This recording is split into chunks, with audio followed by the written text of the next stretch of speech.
And the hypocrites would walk away from Islam in two ways, and this is important. One is obviously leaving Islam altogether, ridda. Outright, you become Muslim and everybody knows you're no longer Muslim. You become a kafir again. But there's another form of turning away from deen. And that is that on the outside you say that you still profess to be from the Muslims because that has social consequences if you walk away from Islam outright. And that has social consequences, but for all practical purposes, and on the inside, there's nothing left. There's really nothing left. And when especially now you've become a person of picking and choosing what do you take from the deen and what you don't take from the deen. And this is one of the central messages of this surah.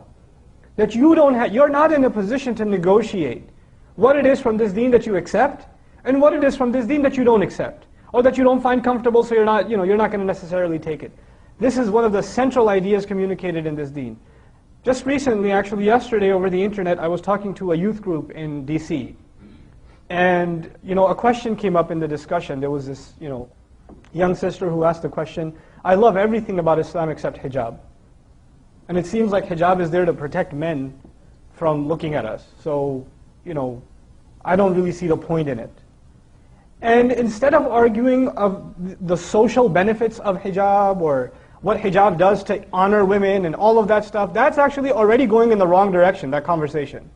We need to take a step back and ask a more fundamental question. Let's take a step back and let's ask Ibrahim alayhi salam. Ibrahim alayhi salam loves Islam too. But then Allah makes a tiny little request.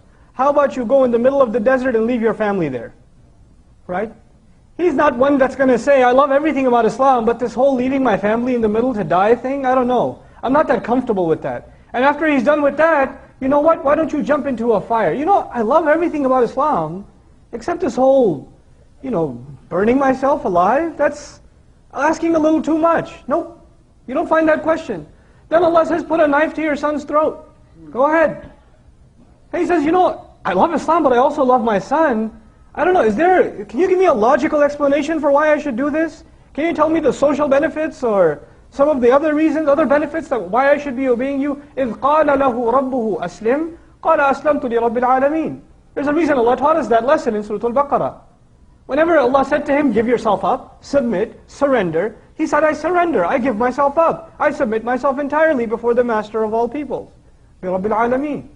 So before we talk about any aspect of deen and try to figure out the logic of it, understand the larger purpose. Allah has made this deen one of submitting to Him. If you're having a hard time submitting to Him, you're having a hard time with Islam itself, the very central idea of deen itself.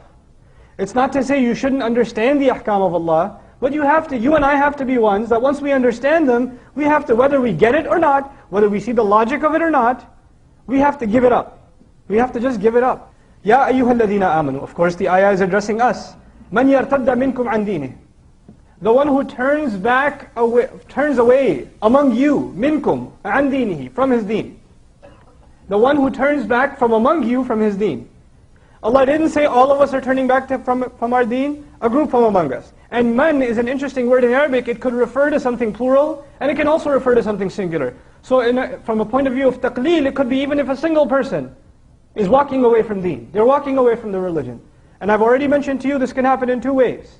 One, practically they denounce Islam altogether. And two, for all practical purposes, internally, in their heart of hearts, in their thoughts, they really don't submit to Allah. They don't really see the point of living by Allah's teachings. They don't see the point in that anymore. So for those practical purposes, they walked away from deen also, even if nobody else, human beings don't see it. We see a Muslim on the outside, we're supposed to say, Assalamu alaikum wa rahmatullah. We're not supposed to judge what's in their heart, but Allah can. Allah sees what's inside. So whoever of you has walked away, or does so, then what does Allah say? فَسَوْفَ, then soon. And sawfa is the Arabic word that implies very soon. It won't take very long for Allah to take immediate steps. And what are those steps? يَأْتِ اللَّهُ بِقَوْمٍ. Allah will bring about a nation. Allah will bring forward a nation. It's very interesting. The first part was, even if one of you walks away, and then Allah says, Allah will bring a whole nation around. In other words, you start thinking you're special? You think Allah needs you?